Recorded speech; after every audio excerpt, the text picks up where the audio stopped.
8h, 11h, prenons l'air avec Pascal Laboie.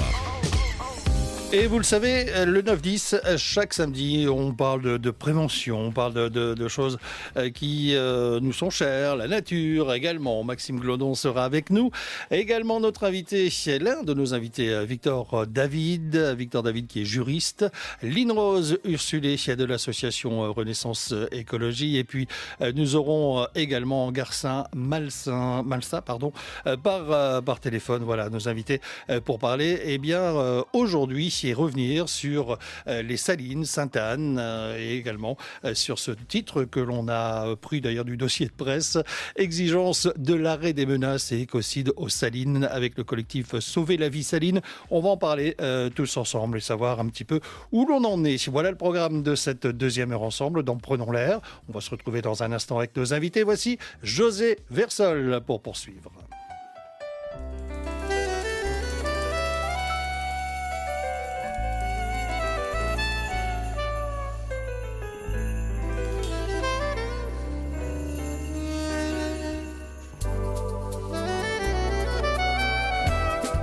Wapiti ke wemei Fok pa kite tro tabare ou Fok pa petan den ne pata ou Di sa ki an che ou Sa che ou ka ou risanti Wadi maman papa ti fwe ti se ke wemei Ça a mettre l'amour dans la famille. Pour nous pas dire si nous te savons, il est bien trop tard. C'est pendant que nous vivons. Pendant que nous vivons. Pendant que nous vivons. Maman, nous aimons. Pendant que nous vivons. Tu fais, tu sais.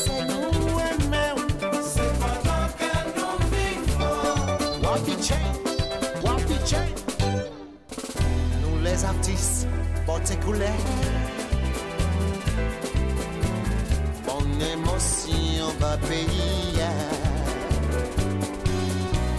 Ni des moments nous à genoux, pour un coup de caméra, pour un l'émission. Nous pas les belles médailles posthumes. Bel hommage, bel beau giflet. Pas même la terme en première classe. Qui ça nous besoin, c'est reconnaissance.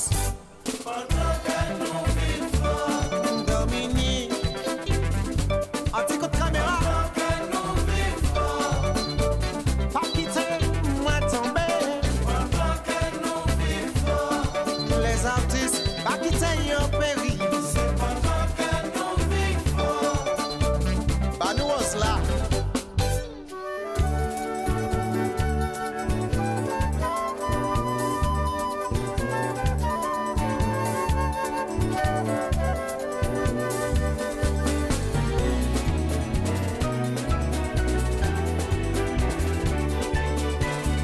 Mon pays, c'est la terre.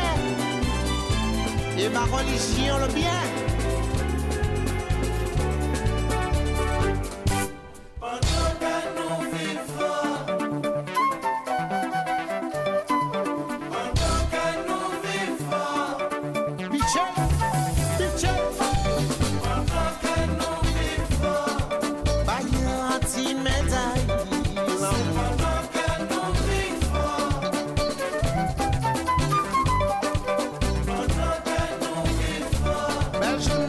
C'est à nous toutes, maman. Pendant que nous vivons. Piché, wa piché. Pendant que nous vivons. Pendant que nous vivons. C'est pendant que nous vivons. C'est posé. La première. Martinique la première, c'est vous. La première. Prenons l'air sur la première avec Pascal Laboie.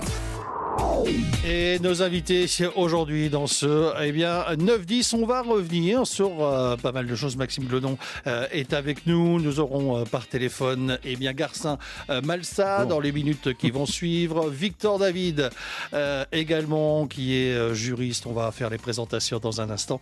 Et Lynn Rose Ursulé. Alors, priorité aux dames, messieurs, m'en voulez pas pour démarrer. Normal. Lynn Rose Ursulé, bonjour, bienvenue sur Martinique la Première. Je suis ravi de vous accueillir. Bonjour Pascal, merci de me recevoir. Alors on va parler évidemment du collectif Sauver la vie Saline, voilà, parce que ça a son importance. On en a un petit peu discuté, j'avais hâte de cette émission, on a un petit peu discuté hier par téléphone.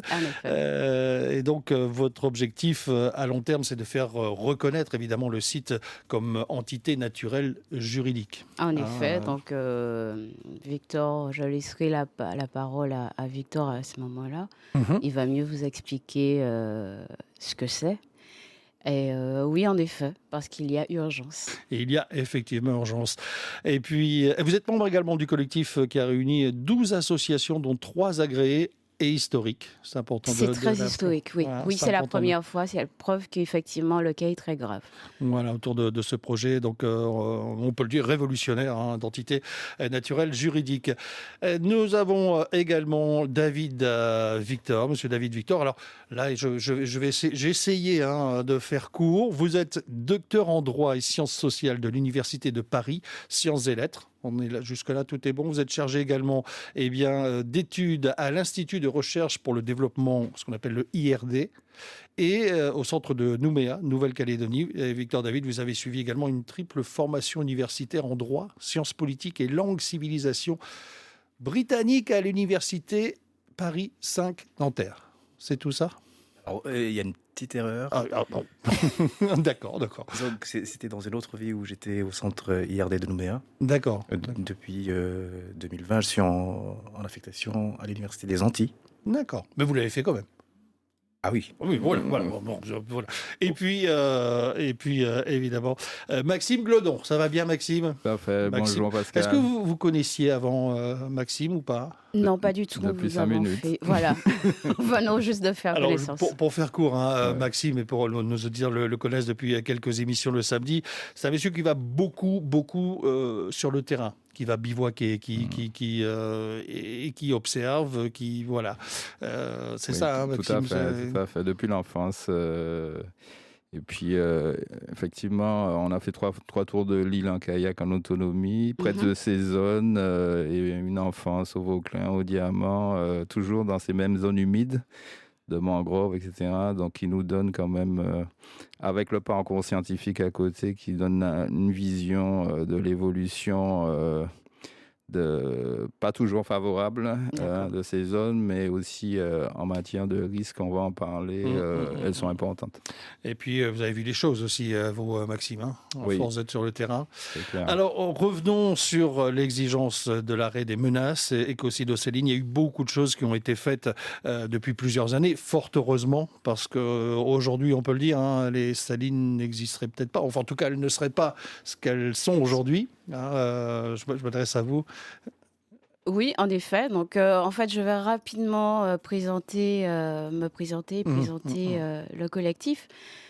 Donc, je suis Lynn Rose Ursulé, la présidente de l'APNE, l'Association pour la protection de la nature et de l'environnement. C'est une association habilitée et agréée. Et nous avons donc rejoint le collectif Sauver la vie saline, qui regroupe donc 12 associations, dont les trois principales associations agréées en Martinique. C'est historique, comme tu l'as dit. Donc effectivement, on va relater aussi donc quelques dates sur tout ce qui s'est passé aux Salines. Et si des personnes comme Garcin, par exemple, ou comme Charles Virasamy, fervent défenseur du patrimoine et de l'écologie, s'ils ne s'étaient pas mobilisés il y a quelques années de ça, les salines vraiment ne seraient pas ce qu'elles sont aujourd'hui. Sainte-Anne, voilà. Et d'autres sites en Martinique. Donc il faut vraiment qu'on prenne conscience de ça et qu'on essaye de les sauvegarder au maximum. D'accord. Alors, qu'est-ce qui se passe exactement depuis toutes ces années, Lynn? On peut tout Oui, dire je sans vais tabou. donner L'émission sert à ça. Oui, on va revenir sur les quelques dates, hein, les écocides répétés. Il faut savoir que depuis 1710, les salines subissent effectivement des convoitises. Donc, on a en 1960 la lagune qui a été asséchée par l'obstruction de son étrier nord-est côté Atlantique, qui a été accaparée par des propriétaires terriens des bassins versants. En 1974, la fameuse affaire Azaatama, qui en fait, Azaatama, c'est un consortium de plusieurs personnes. Et dans ce projet, il y avait la ville dans la ville. C'est-à-dire qu'il y avait la construction de 11 000 lits, un héliport, un aéroport. Oui, l'aéroport était prévu à la base. Oui, sur l'étang. Ce qu'on appelle donc l'étang, c'est une lagune, parce que c'est de l'eau salée, qu'on le veuille ou non. Tout ça devait être asséché, bétonné, avec bureau de poste, petits commerces, et interdiction aux Martiniquais d'arriver jusque-là. On arriverait à Lance-Meunier, et interdiction d'aller plus loin. Donc, il a fallu que des personnes comme Garcia Malsa, comme je l'ai dit, se mobilisent, et d'autres personnes, avec l'aide de la presse, notamment avec France Antilles à l'époque, qu'ils se mobilisent jour et nuit sur le site en mobilisant aussi la population. Et ce sont eux qui ont fait capoter ce projet. Donc, est-ce que ce projet il est certainement encore dans les tiroirs? Donc, il nous faut vraiment rester vigilants. Donc, je continue dans les dates. En 1985. Un deuxième aéroport en bord de mer aussi, ça n'aurait pas été très pertinent en matière de risque. Voilà le lien. En plus. Le risque naturel, risque d'érosion. Exactement. On le voit aujourd'hui sur les la biodiversité en plus derrière. Ça, c'est clair et net. Non, c'est un site qui disparaîtrait. Ouais. Et on connaît la nécessité de la mangrove, qui est une nurserie pour les poissons, les crustacés, les siriques.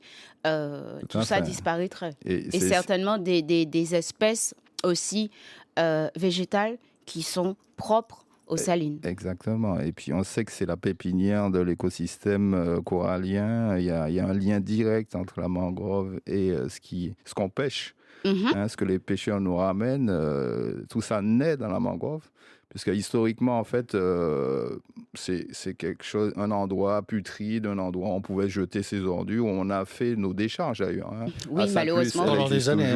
À Saint-Pierre, elle y est toujours, plus ou moins, et on a tout le mal du monde à les faire disparaître. Et on ne pourra pas, d'ailleurs. Et tous ces déchets vont distiller en fait leur toxique pendant des centaines d'années encore. Bon, bref, on ne pourra pas refaire le passé, mais en tous les cas, dans la tête des gens, il y a quand même une évolution pour comprendre en fait l'importance au niveau biologique de ce lieu, quoi. Fondamental. C'était bien de le relever, effectivement, Maxime. Oui, mais pour revenir spécifiquement aux déchets, malheureusement, il y en a encore tout plein. La semaine dernière, samedi dernier, vous avez plusieurs personnes qui se sont mobilisées, ne serait-ce que sur Lance-Meunier, et pour enlever des encombrants, des pneus. C'est pas normal, c'est inacceptable. Dans l'imaginaire populaire, ça reste ça. La mangrove est assimilée à un lieu putride où on peut encore, en fait... jeter... Voilà, les moustiques, les machins, la boue... Alors que, bon, quand même, on a eu une évolution scientifique et même au niveau des populations pour comprendre toute l'importance de ce lieu, quoi. Exact. Ouais. Alors, je continue. Mais allez-y. En 1900. Parce que les dates, justement, c'est important pour nos auditeurs de faire le début de tout cela, quoi. Oui. En 1985, vous avez le projet d'aéroport aux Salines. Donc, face à la mobilisation massive des Saint-Anais de la population martiniquaise, ces projets ont été ajournés. En 2013, action délibérée de l'ONF de détruire sur 100 mètres de long et 10 mètres de large la forêt domaniale littorale, entraînant la coupe d'arbres protégés tels que le gommier blanc et rouge et destruction du site archéologique précolombien. Donc, la direction des affaires culturelles a immédiatement ordonné l'arrêt du massacre, puisqu'il faut savoir que à ce moment-là, le site des Salines était classé. Donc, interdiction d'y faire quoi que ce soit, sans autorisation bien spécifique, bien spéciale de l'État. Et en 2022, sur le domaine de l'État, un occupant, notamment un éleveur de bœufs, obstrue l'étrier nord-ouest de la lagune, donnant sur l'Anse-Meunier, donc la mer des Caraïbes. Donc ça, c'est l'année dernière. Et cette année, rebelote, le même occupant, récidive et obstrue au même niveau. Donc l'étier nord-ouest, là encore, des centaines de poissons, ils sont retrouvés morts. Je voyais dans le dossier de presse, il est vraiment bien fait. Hein. Effectivement, on voit le massacre, quoi. On voit les massacres et vos collègues de télé y étaient. Ils ont montré des photos. Et comme je disais, pour y être monté sur site, c'est dommage que l'on ne pouvait pas faire passer cette odeur putride d'animaux en décomposition parce que c'était vraiment infect et c'était très, très lourd à supporter, tant la vue de ces animaux morts que l'odeur. Et on a vu que quand on a pu désobstruer donc, ce canal, l'eau a recommencé à circuler, à remonter. Et la plus belle image, ça a été ce poisson qui commençait à sauter et à circuler dans l'eau. On avait l'impression qu'il nous remerciait. Voilà. Il nous remerciait parce qu'il a fait des danses. On l'a vu et c'est vrai que c'est voilà, c'est beau, mais on ne devrait pas arriver à ce stade. Il faut que ça s'arrête. Alors d'où Monsieur David Victor, hein, vous êtes docteur en droit, on peut dire ça. On peut dire ça. Voilà. Et vous, votre rôle dans tout cela, c'est vous avez notifié, dites-nous un petit peu, expliquez-nous. Merci en tout cas déjà de nous accueillir dans cette émission. Donc, j'y tenais. L'émission sert à ça le samedi justement. Alors, je voudrais d'abord commencer par rappeler qu'aujourd'hui, nous sommes la journée de la Terre. C'est la journée de la Terre, effectivement. Je l'ai dit ce matin. Donc, il n'y a jamais de hasard. Il n'y a jamais de hasard. Donc, voilà. Et alors, je suis chercheur donc, en droit de l'environnement et du développement durable à l'IRD. Et cette émission, mais aussi donc, la rencontre avec les membres du collectif, c'est exactement ce que aujourd'hui la science souhaite, c'est-à-dire ce dialogue science-société. Donc c'est vraiment une rencontre entre donc, des connaissances scientifiques, apprises sur le terrain, dans des livres, sur des ordinateurs, et la vraie vie, donc des situations réelles en matière donc puisque dans mon domaine c'est la protection de l'environnement. Et il se trouve depuis plusieurs années, vous l'avez rappelé, y compris en Nouvelle-Calédonie, donc je me suis intéressé à cette technique juridique qui est celle de la personnalité juridique reconnue à des éléments de la nature. Donc un certain nombre de pays... Ça n'existait pas? Il n'y avait pas de vraiment... Alors ça existe depuis une quinzaine d'années. D'accord, oui, donc c'est assez récent quand même. Oui, c'est récent. C'est récent. Donc, je rappelle toujours que le droit de l'environnement lui-même n'a qu'une cinquantaine d'années. Donc voilà, donc tout est relatif. Donc, et il se trouve qu'effectivement, donc, c'est depuis une quinzaine d'années, donc ça a commencé en Équateur, et ensuite ça s'est propagé un peu partout sur la planète. Plusieurs pays donc, ont plus ou moins officiellement adopté cette pratique de reconnaître certains éléments de la nature, et notamment des systèmes aquatiques, comme personnes juridiques. D'accord. Donc ça permet de reconnaître des droits à ces éléments de la nature et de respecter ces droits, et non pas donc créer des obligations aux sociétés humaines vis-à-vis de leur environnement. Et votre travail permet aussi, je pense, aux associations de montrer aux autorités vraiment ce qui se passe, c'est ça? C'est à prouver, Alors, c'est ça aussi. Je dirais que le travail a été fait par le collectif, c'est-à-dire qu'eux, ils ont constaté sur le terrain un certain nombre d'atteintes à l'environnement, en l'occurrence à la lagune des Salines, et il se trouve qu'effectivement le droit vient confirmer qu'il y a un certain nombre de règles juridiques qui n'ont pas été respectées dans ce dossier, et que des règles donc, du droit de l'environnement d'aujourd'hui. Et quelque part, moi j'en tire la conclusion, ou ça me conforte dans mon idée que la protection juridique actuelle ne suffit pas, et qu'il faut chercher justement d'autres solutions. Voilà, on y arrive et on va en parler dans un instant. On va faire la première petite pause dans cette émission. Rassurez-vous, on revient dans moins d'1 minute. Chef d'entreprise, porteur de projet, faites un pas vers l'avenir à l'occasion de la semaine interrégionale de la transmission reprise. Du 24 au 28 avril, venez recueillir toutes les informations nécessaires pour céder ou pour reprendre une entreprise. L'événement est organisé par les chambres de commerce et d'industrie et les chambres des métiers et de l'artisanat de Martinique et de Guadeloupe et financé par le contrat de convergence et de transformation. Pour plus d'informations, rendez-vous sur www.martinique.cci.fr. Infoline 0596 55 28 00. Martinique la première, c'est vous.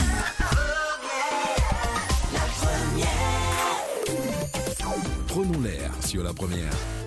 Et aujourd'hui, on parle d'un phénomène que vous avez certainement entendu parler, notamment tout au long de cette semaine, avec nos amis. De l'info et justement l'exigence de l'arrêt des menaces et écocides aux salines avec le collectif Sauver la vie Saline. Nos invités, Maxime Glodon qui est avec moi chaque week-end et également le David Victor, voilà, docteur en droit et sciences sociales, et puis Lynn Rose Ursulé qui est avec nous.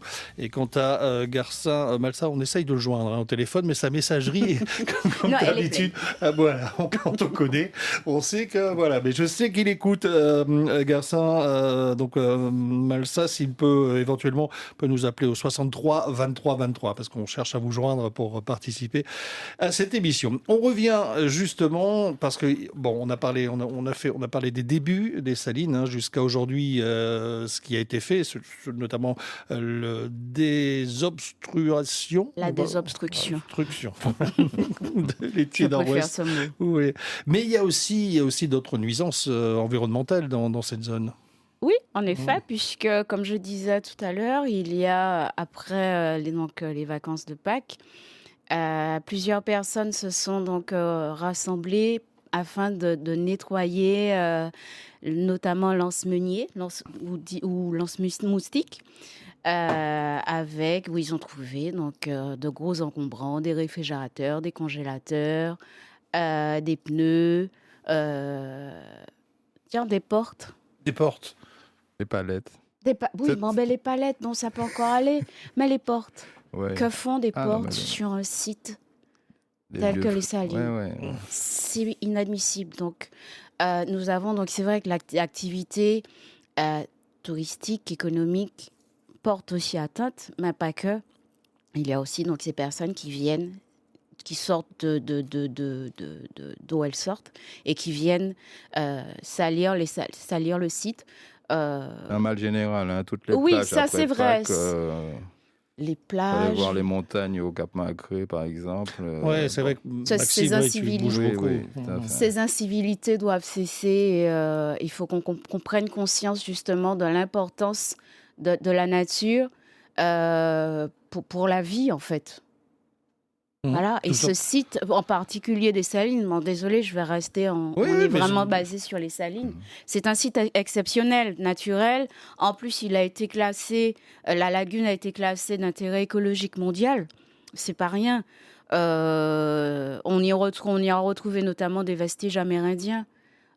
Et c'est vraiment le berceau de la Martinique, puisque j'étais étonnée quand j'ai appris ça il y a quelques années de ça. C'est le lieu qui est sorti en premier de l'eau pour la Martinique. Je pensais que c'était la montagne Pelée ou le Monarché. J'étais comme vous, j'avais vu ça aussi. C'est Sainte-Anne qui passe depuis la Caravelle, le Vauclin et les Salines. C'est cette partie-là qui est sortie en premier. Voilà. Et voilà, on a planté le décor. On l'a planté. Maintenant, J'ai juste allez-y. commis. Alors, je m'excuse auprès des associations. Je n'ai pas nommé les associations composant le collectif Sauver la vie saline. On peut. Donc, elles sont, on a dit au nombre de 12. Donc, l'APNE, la SOPAMAR, l'Association des commerçants des salines, Biosphère, le CD2S, la Martinique est vivante, NOLA, Les planteuses marronnes, reflets des cultures, renaissance écologique, vous n'êtes pas seul et la Cepomar. Donc, comme on me disait, c'est vraiment historique, c'est vraiment la première fois que toutes ces associations se regroupent au sein d'un collectif. Et donc, ça prouve encore une fois l'urgence. Alors, où en est-on justement aujourd'hui sur cette urgence ? Je ne sais pas à qui je peux adresser, peut-être. L'urgence, c'est déjà de faire comprendre. Il fallait renouer avec la continuité écologique, donc pouvoir désobstruer ce canal. Et puis, donc derrière, nous sommes quand même en contact avec les autorités. Malheureusement, sur le dernier fait, force est de constater qu'elles n'ont pas spécialement pris leurs responsabilités. Donc, nous, on a agi. On a agi. Donc, l'urgence est de vraiment faire respecter ce site. Et derrière viendra la déclaration aussi des droits des salines et les ONG. Ouais.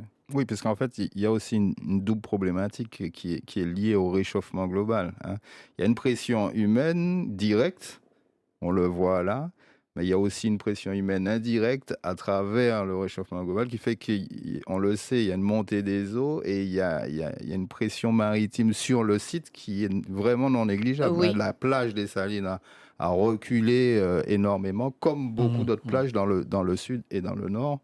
Et ça, c'est aussi,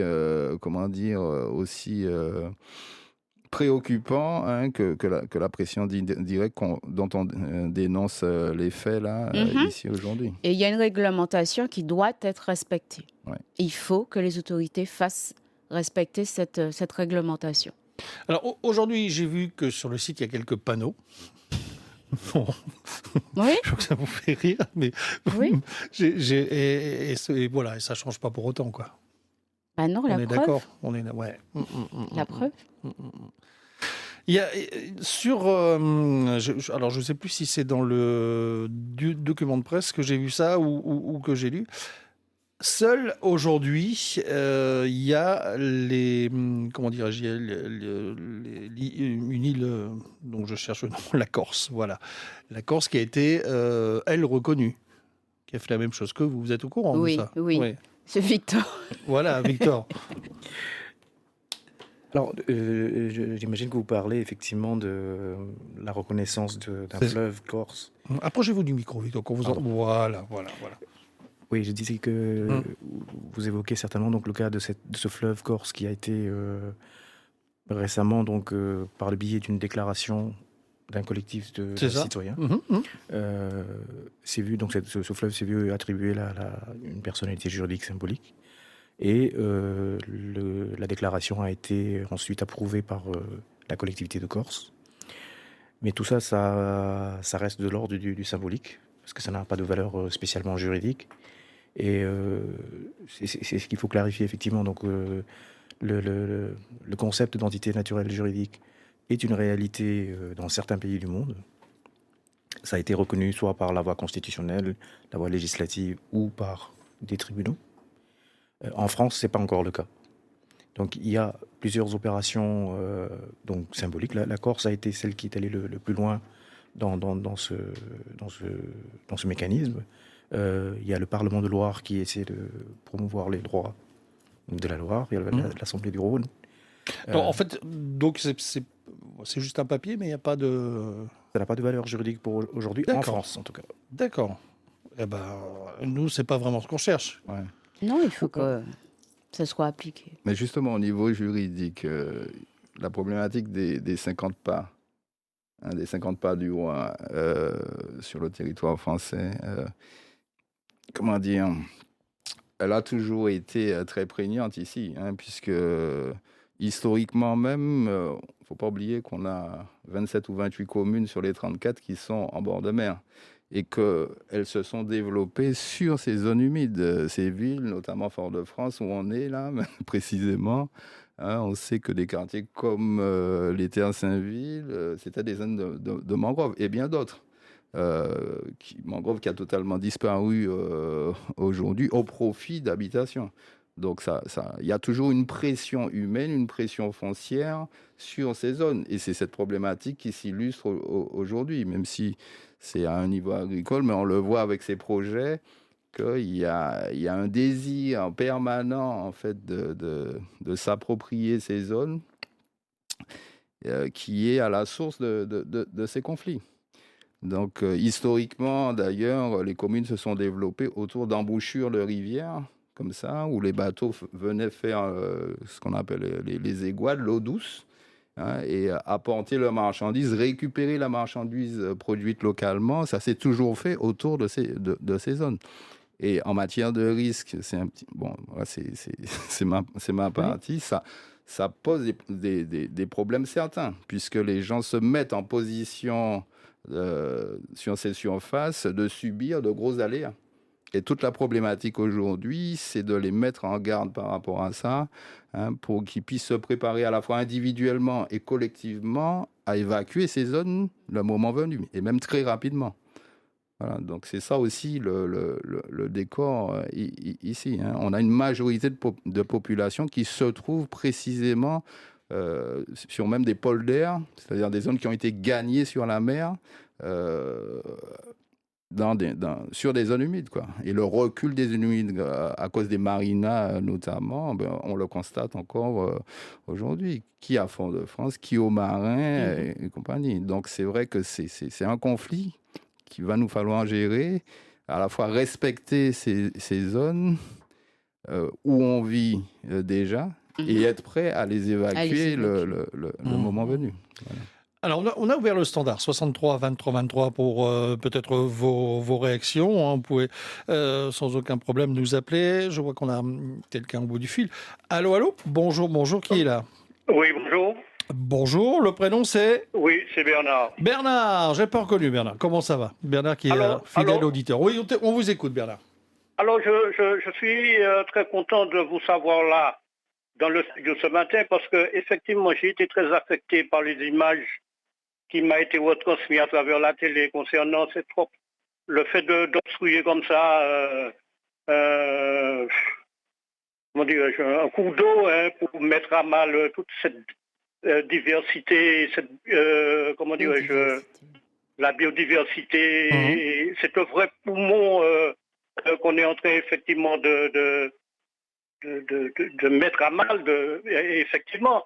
Alors donc, est-ce qu'il faudra passer forcément par des sanctions pour pouvoir faire comprendre à ces personnes mal intentionnées qu'un endroit comme les Salines, c'est vraiment s'attaquer à, comme je le disais, un poumon de ce qui est de ce qu'on a de précieux en Martinique. Et je vous remercie et très sincèrement, et toutes ces associations qui militent et qui se battent pour la conservation de ce genre d'endroit. Et les Salines, bien évidemment, je ne peux pas comprendre comment un endroit comme celui-là, on peut se permettre ce genre de civilité, d'exaction. Je vous remercie beaucoup. Continuez cette lutte. Et je suis de tout cœur avec vous. Merci beaucoup et bon week-end à vous. Merci Bernard. Bernard, est-ce que vous-même... il a déjà raccroché. Je voulais poser la question, savoir si lui-même avait déjà été confronté aussi à ça lorsqu'on se balade, parce qu'on l'a tous au moins été une ou deux fois, hein, lorsqu'on vit ici. Et pas qu'aux Salines, mais là on parle aujourd'hui des Salines. Oui. Et c'est vrai que ça a son importance, que moi j'ai envie de dire que chacun se prenne en main, fasse vraiment attention. Oui. Parce que le jour où il sera trop tard, il sera trop tard. Il sera vraiment trop tard. Donc je remercie Bernard de ses encouragements. Alors il a posé une question, savoir si on sera obligé de passer par des sanctions. Ben oui. Oui, parce qu'il y a une réglementation, elle n'est pas respectée, il faut la faire respecter. Il y a déjà, surtout que c'est de la récidive, ce n'est pas la première fois donc qu'il y a cette obstruction. Oui, il faut des sanctions. Alors, il faut savoir donc que des agents de l'ADEAL sont montés sur site et que à côté de ça, il y a eu des constats faits officiellement. Donc, qui viendront appuyer. Il y a aussi des prélèvements qui ont été effectués. Donc, tous ces documents viendront appuyer ces sanctions. Alors, je me souviens des 2 ans qu'on a passé de Covid. Je vais revenir un petit peu là-dessus, parce que bon, pas le droit de sortir, etc. Mais bon, on faisait un petit peu quand même. On allait se promener sur les plages. Et c'est vrai qu'on avait vu. Enfin, moi personnellement, j'avais vu les plages qui revivaient, quoi. Oui, Qui je l'ai revivaient. vécu. Il y avait pas ces déchets. Il y avait pas. Et la nature reprenait très vite son rôle, en fait. Tout à fait. Oui. Et c'était magnifique. Voilà, on se disait. Oui. Wow, si ça pouvait rester comme ça. Bon, Oui. malheureusement, très vite, c'est Ouais. l'homme Non, même si est ce qu'il est. Hein, on s'attaque à 2 problèmes différents là. Hein. Il y a effectivement la problématique des déchets qui peut être ponctuelle ou beaucoup plus grave, comme celle des décharges, comme on a vu, les charges publiques. Mais il y a également, et c'est plus le problème d'aujourd'hui, d'obstruction volontaire par rapport à des considérations agricoles Oui. ou des considérations plus éloignées encore d'implantation de structures durables, d'habitation, aéroports ou autres. Ouais. On est vraiment sur 2, même si elles sont liées, hein, deux problématiques qui sont différentes. Mais la préservation des zones humides, que ce soit des mares, que ce soit de la mangrove, que ce soit les salines, moi je reviens toujours au niveau global, général, même si les salines, et c'est un cas emblématique, est importante aussi à d'autres niveaux. Hein. On sait par exemple, puisqu'on en a parlé récemment, avec Albéric Marcelin et l'exercice Cariboué. Je le salue d'ailleurs. Je sais qu'il écoute l'émission. On sait par exemple, je le disais tout à l'heure à madame, que la côte Caraïbe Nord, du fait de l'absence de mangroves et de barrières de corail, est beaucoup plus exposée aux submersions, aux tsunamis, beaucoup plus dangereuse de ce fait.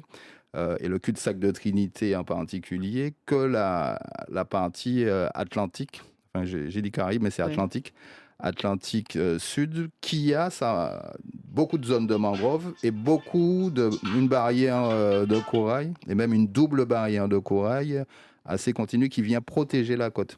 Donc le risque, et on le voit sur les cartes de risque en matière de tsunami, est beaucoup moindre à cause de ça. D'où l'intérêt de vouloir protéger ces zones aussi, puisque cette mangrove et ces barrières de corail servent de tampon en cas de submersion, en cas de tsunami, et vont atténuer très fortement les vagues par rapport à ça. C'est une des raisons supplémentaires, en dehors de la biodiversité et tout ce qu'on a pu dire auparavant, pour protéger ces zones.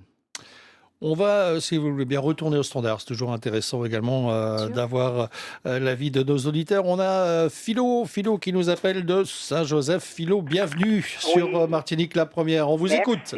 Bonjour, messieurs. Bonjour. Voilà, j'ai pris l'émission en cours, mais j'ai bien compris que vous étiez là pour défendre l'intérêt de la nature en premier lieu. Oui. Enfin, voilà, vous avez parlé à mi-mot, parce que vous avez donné comme exemple Terre-Saint-Ville. Et effectivement, je me souviens que ma sœur aînée me racontait qu'il y avait des poissons qui nageaient dans les caniveaux au niveau de Terre-Saint-Ville. Ouais. Alors, il faut bien faire comprendre aux gens, parce que dans leur tête, et je pense à nos élus notamment, ça n'arrive qu'aux autres. Ça veut dire quoi? Ça veut dire qu'on fait des choses et on ne pense pas à nos enfants, nos petits-enfants, nos arrière-petits-enfants. Pousser sans cesse comme ça la mer reviendra à dire qu'un jour, la mer va reprendre sa place. Donc, regardez la quantité d'habitations que vous avez jusqu'au Terre-Saint-Ville. Ça, c'est une chose. Donc, je pense à la Mangrove, on fait des routes. Alors, je suis claire dessus. J'incrimine notamment nos hommes politiques. Bon, on me dira que la Martinique n'est pas extensible, mais quand même, on ne fait rien pour préserver les mangroves. D'ailleurs, vous n'avez qu'à voir au niveau de la Mantin comment les routes se déforment, puisque c'est fait à partir sur la mangrove. Je voulais autrement vous demander si vous savez l'issue de cette affaire qu'il y a eu aux Trois-Îlets concernant la destruction de la mangrove et puis éventuellement des habitations, des choses qui devaient se faire à ce niveau-là. J'ai eu l'information à la télé comme vous-même. Et puis je voulais remercier la Sopamar pour ses actions, notamment la présidente. et tous les membres pour le travail qu'ils font, parce que vraiment sans ces gens-là, je crois qu'on serait déjà pire que cela. Je vous remercie, je vous écoute. Allez, bonne continuation. Merci Philo pour votre participation également à cette émission. On peut répondre peut-être sur où... Alors je vais dire déjà à madame qu'il n'y a pas que la Sopama, Ouais. il y a d'autres associations. Il y en a 12. L'apnée aussi. Oui. Alors concernant le dossier des Trois Îlets, tout ce que je peux dire, c'est que le maire a assuré que ce n'est pas lui qui a signé le permis de construire, alors qu'il y a un document officiel signé de sa main. Alors c'est une autre histoire. C'est une autre histoire, envie de maintenant dire. que le permis serait caduque. D'accord. Une autre histoire, mais même problématique. Oui. On va revenir aux salines. Hein, on va pas s'égarer. On pourrait faire une émission là-dessus aussi. Oui, mais là, oui. on va parler Oui. des salines. Alors, je rappelle que les spéculations foncières, c'est pas forcément la cause Voilà. de dégradation du Les site. convoitises, c'est ça que je disais, effectivement, tous ces sites font partie malheureusement d'énormes convoitises et il faut que cela cesse. Camping sauvage, randonnée mécanique. Oui, et puis bétonisation. Et bétonisation. Stationnement non raisonné aussi, ça c'est très Exact, important. Parce que ça exact. détruit forcément. Ça détruit, on le voit toujours parce sur que- le site des Salines. Enfin, je prêche pour ma chapelle. Camping sauvage, dans le mauvais sens du terme. Oui, Oui, parce Non, que. parce alors, qu'il il peut être tout à fait momentané, ce camping sauvage, Un entre bivouac. guillemets, mais sans pour autant dégradant. Et c'est ce que le vous site. faites, Voilà, Maxime, tout à fait. effectivement. Oui. Ouais. oui. Quand ils C'est viennent c'est avec... une question de conscience, c'est une question de comportement. Voilà, si on va pas sortir le coutelas pour couper du bois Voilà. vert, faire du feu directement au sol qui va brûler les racines, Voilà. etc. C'est une conscience d'appartenir à un lieu, quoi, de pas être séparé du lieu. Quand les gens balancent par la fenêtre La leurs cadette. bouteilles, etc. Bon, c'est qu'ils n'ont pas conscience d'appartenir au lieu. Voilà, c'est ça. C'est une question de conscience avant tout. On se rend compte, c'est vrai, depuis que je fais cette émission, que ce soit avec Albéric Marcelin, avec nos différents invités qu'on a eu depuis 6 ans, oui, je crois. C'est dur l'incivilité, de dire aux gens, mais bon sang, faites attention, jetez Oui. pas ça par la fenêtre, jetez pas. C'est difficile Ouais. parce qu'on C'est très on se difficile. rend compte qu'on le voit presque tous les jours. On se dit mince alors, mais je comprends pas. Alors, je vais faire appel à nos mémoires. Il y a quelques années de ça, il y avait une publicité justement d'une enfant qui... donc, il y avait le père qui avait jeté quelque chose dans la nature. Et il y avait une projection dans le temps où on revoyait cette même enfant avec un masque à gaz. Et elle disait, mais papa, fais ça pour moi. Ouais. Sauve la nature, fais Ouais. ça pour moi. Et ce spot a une Excellent. trentaine d'années. Ouais, ouais. Et Je me souviens, ouais. les mentalités n'ont guère changé. On le voit toujours. Même si Et, ça passe par l'enfant, même si ça passe par la jeunesse l'enfant, avant tout. c'est Ouais, vrai que c'est ouais, l'éducation. ouais. Et donc, comme tu disais, revenons au camping sauvage, il y a camping et camping. Tout à On ne fait. peut pas venir avec son coutelas, effectivement, couper du bois, faire du feu, détruire. Quand on repart, laisser sa parabole Son télé, frigo. son frigo, son congélateur, la télé, Ouais.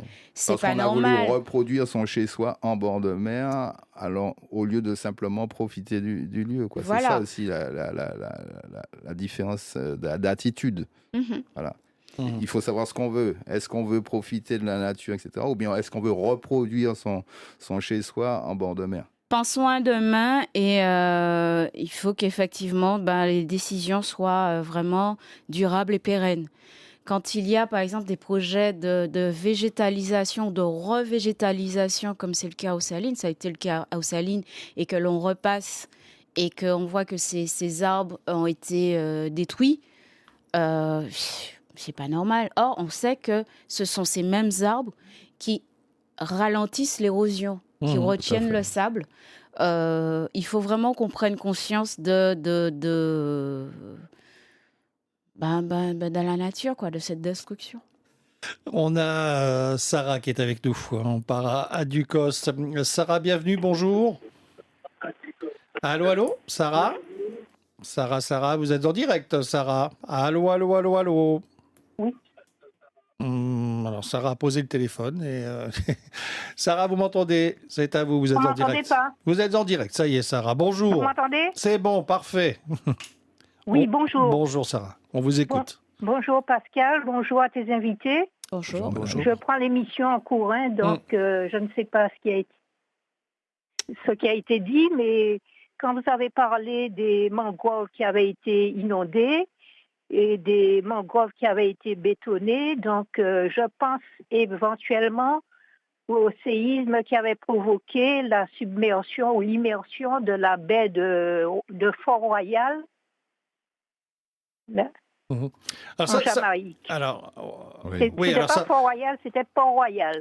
D'accord, Sarah. C'est vrai que c'était Port-Royal en 1692, hein? Oui. Bon, j'étais pas né, moi. Pas ça. Et les vestiges, les routes sont toujours au fond de l'océan. Eh oui. Non, mais c'est ce qu'on disait la dernière fois. Ces événements donc on peut avoir le même schéma éventuellement dans toutes les baies de la Martinique.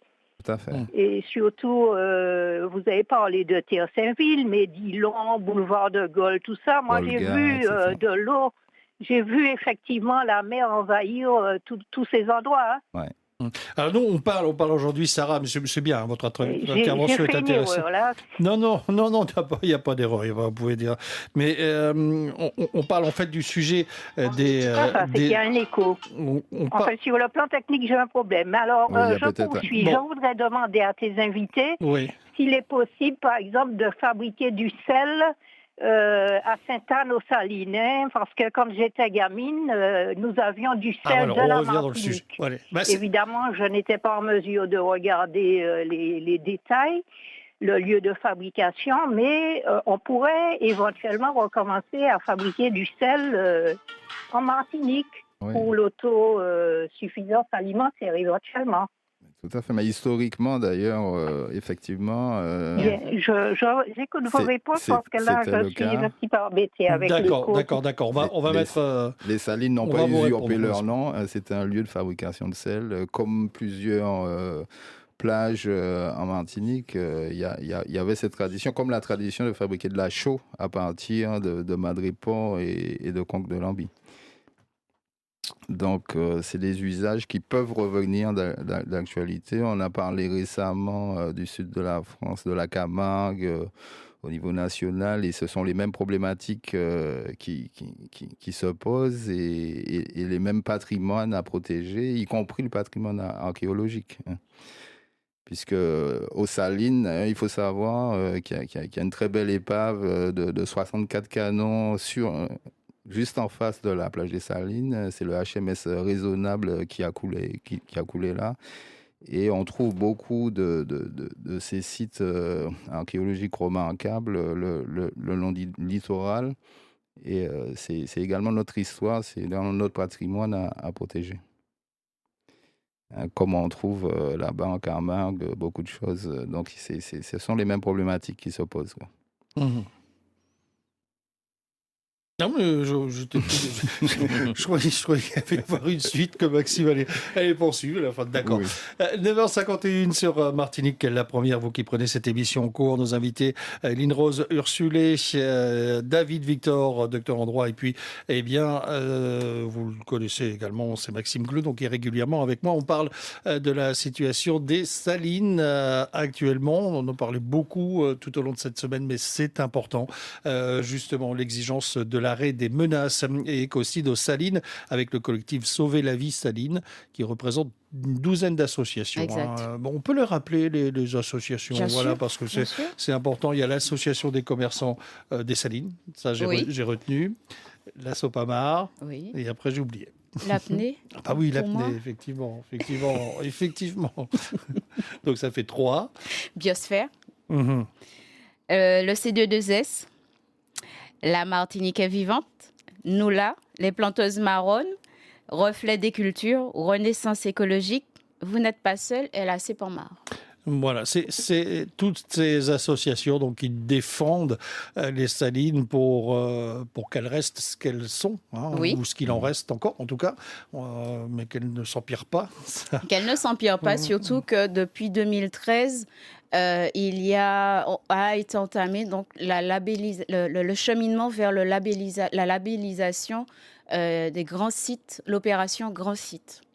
C'est le but, c'est le but. De ça. Donc, on va continuer à en parler. On va continuer donc à classer. Continuer à se battre jusqu'à avoir. Et là, je vais me retourner vers le juriste dans un instant.